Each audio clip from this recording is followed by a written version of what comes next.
And Sherry, if you and Angie could spend a little time, and Dana, you might want to chime in because you were really instrumental in getting the breast milk donation center.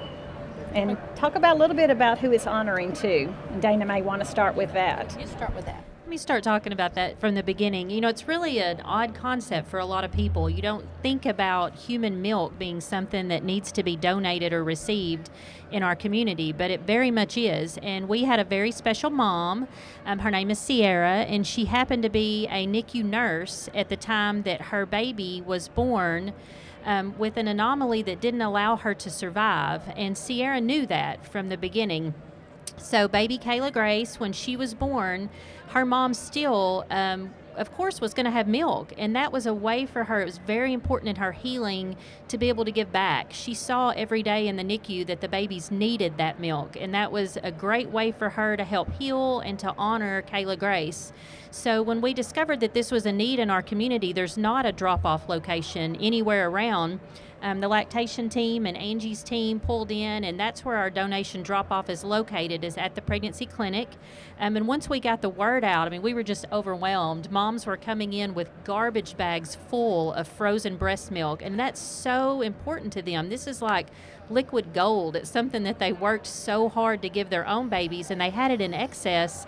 So now how can they give back? And that's definitely to us, to this donor milk bank that's going to serve our NICU and our babies. So I'll let Sherry talk a little bit about why it's so important for our babies to get that milk.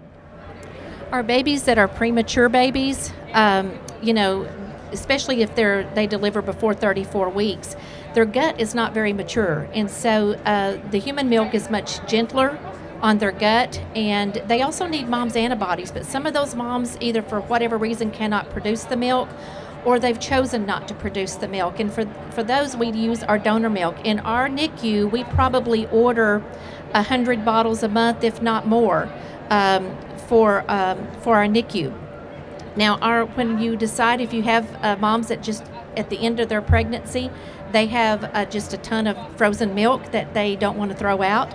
You know, we encourage them to get in touch with us, and we can give them the number and the information to contact the Texas Milk Bank. That's where we get all of our stuff, and we become a partner with the Texas Milk Bank. That's where we get our milk from for our NICU.